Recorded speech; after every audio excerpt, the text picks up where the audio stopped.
बिस्मिल्लाहिर्रहमानिर्रहीम। अस्सलाम वालेकुम जी। आप देख रहे हैं ज़ाहरा अहमद किचन सीक्रेट्स और आज हम आपके किचन में बनाने जा रहे हैं रमज़ान स्पेशल रेसिपी कि आप क्या इस तरह का सहरी में बनाएं जो आप एक की बजाय दो रोटी खा जाएं।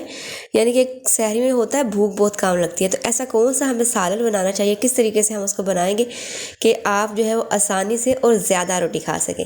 तो हमने क्या करना है जी, बिल्कुल सिंपल सा हमने बनाना है सालन। उसके लिए हमने क्या करना है, बिस्मिल्लाहिर्रहमानिर्रहीम। सबसे पहले हमें ले लेना है गोश्त। ठीक है, आप कोई भी गोश्त ले लें, मटन ले लें, आप चिकन ले लें, आप बीफ ले लें। ठीक है, उसमें डाल देंगे हम 3 अदद प्याज। ठीक है, प्याज को आपने बारीक इस तरीके से काट के ऐड कर लेना है। 8 से 9 जब हमने लहसुन के ऐड कर देने हैं, या एक गट्ठी आप ऐड कर सकते हैं। उसके बाद 2 हमने टमाटर इसमें ऐड कर देने हैं। और अब हम इसमें ऐड कर देंगे बाकी के स्पाइसेस और पानी, जिसमें हम सबसे पहले ऐड करेंगे नमक। नमक आपने हस्बे ज़ायका ऐड करना है, जितना आप अपने खाने में नमक ऐड करते हैं उस हिसाब से। लाल मिर्च मैं इसमें 3 टीस्पून इस्तेमाल कर रही हूँ। अगर आपने मेरे तरीके से लाल मिर्च बनाई है तो आप 3 टीस्पून इस्तेमाल कीजिएगा, और अगर आप बाज़ार की यूज़ करते हैं तो आप 1 चम्मच इस्तेमाल कीजिएगा। हल्दी से मैंने 1 चम्मच ऐड किया है। उसके बाद इसमें पानी ऐड कर दूँगी, तकरीबन 2 लीटर।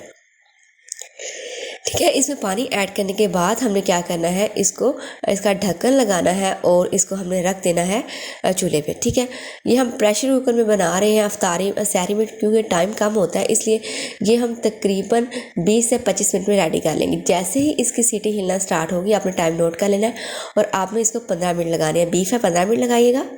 अगर आपका मटन है तो आपने इसको क्या करना है, जस्ट आपने 8 से 10 मिनट लगाने हैं, और चिकन है तो आप फिर उसको वैसे ही बना सकते हैं। इस तरह शक्ल आ चुकी है 15 मिनट के बाद। अब हमने क्या करना है, इसका पानी सेपरेट कर लेना है, और बाकी का गोश्त हमने इस तरीके से सेपरेट कर लेना है छलनी से। ठीक है, जो इसकी यखनी है उसको हम अलग कर लेंगे। और आपने एक चीज़ का ख्याल रखना है, जब आप इस तरह का सालन बना रहे हो तो आपने खुला पानी डालना है, कि आपको बाद में मज़ीद पानी ऐड करने की ज़रूरत ना पड़े। अगर आपको बाद में मज़ीद पानी ऐड करना पड़ता है तो आपको जो खाना होता है उसका वो टेस्ट डेवलप नहीं होता जो आप चाह रहे होते हैं। ठीक है, आप क्या करेंगे, इसको भून लेंगे। इसका जो भी सारा मसाला था वो इस तरह मलाई की तरह जो है ना, वो सारा टेंडर हो जाएगा, यानी कि नज़र ही नहीं आएगा हमने इसमें प्याज, लहसुन या टमाटर डाला था। वो सारी चीज़ें इस तरीके से मिक्स हो जाएंगी। साथ ही हम इसमें ऐड कर देंगे ऑयल। जितना आप ऑयल इस्तेमाल करते हैं अपने एक खाने में, आप उतना ऑयल इसमें ऐड कर लीजिएगा। उसके बाद सबसे इम्पॉर्टेंट चीज़ क्या होती है, सबसे इम्पॉर्टेंट चीज़ ये होती है कि आपने इसकी भुनाई बहुत ज़बरदस्त करनी होती है। कोई भी आप खाना बना रहे हो, आप चाहते हैं कि वो खाना बहुत ही लाजवाब बने, तो आपने उसकी भुनाई पे सबसे ज़्यादा टाइम देना। ठीक है, अच्छे से इसकी 5 से 6 मिनट आपने भुनाई करनी है। बस ध्यान रखना ये नीचे ना लगे। इसमें हमने ऐड कर लिया है अदरक का पेस्ट, 2 टेबलस्पून हम इसमें अदरक का पेस्ट ऐड कर लेंगे। और उसके बाद इसमें ऐड कर देंगे ज़ीरा 1 टीस्पून। भुनाई के वक्त जस्ट हम ये 2 चीज़ें ऐड करेंगे, और अगेन इसकी 2 से 3 मिनट भुनाई करेंगे। ठीक है, तो आपने जो भी अगर सालन बना रहे हैं, कोई दाल भी बना रहे हैं, जब आपका ये भुनाई का प्रोसेस आता है, भुनाई की स्टेज आती है, तो आपने इसकी भुनाई बहुत अच्छे से करनी होती है। जैसे ही आप इसकी जितनी अच्छी बुनाई करेंगे उतना ही अच्छा आपका खाना बनेगा, उसका लुक, उसका टेस्ट बहुत ज़बरदस्त बनेगी माशाल्लाह। अच्छा जी, तो ये देखिए अब हमने क्या ऐड कर देंगे, जो हमने यखनी निकाली थी वो हम इसमें ऐड कर देंगे। हमने इसमें इतना पानी डाला था कि हमें बाद में मज़ीद पानी ऐड करने की ज़रूरत ना पड़े। आपका पानी ज़्यादा तो हो सकता है, ज़्यादा होगा हम उसको चूल्हा तेज़ करके पानी को कुछ ड्राई कर लेंगे, लेकिन कम बिल्कुल नहीं होना चाहिए, हमें मज़ीद पानी ना इसमें ऐड करना पड़े।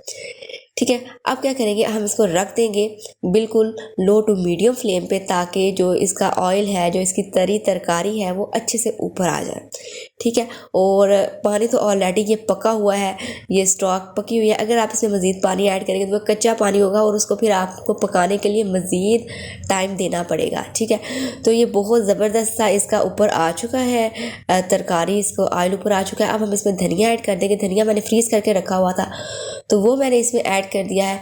अब मैं इसको मज़ीद 2 से 3 मिनट के लिए ना पकाऊंगी। ठीक है, साथ में गरम मसाला मैंने इसमें ऐड कर दिया है, तकरीबन ½ टीस्पून। इसको कवर करके रख देंगे। 3 से 4 मिनट के लिए बिल्कुल लो टू मीडियम फ्लेम पे। और अभी मैं आपको इसका फाइनल लुक दिखाती हूँ जी। कितना ज़बरदस्त तैयार हुआ है, कितना माउथ वाटरिंग है। आप यकीन माने कि अगर आपको भूख भी नहीं है तब भी आप इसके साथ खाना खा लेंगे।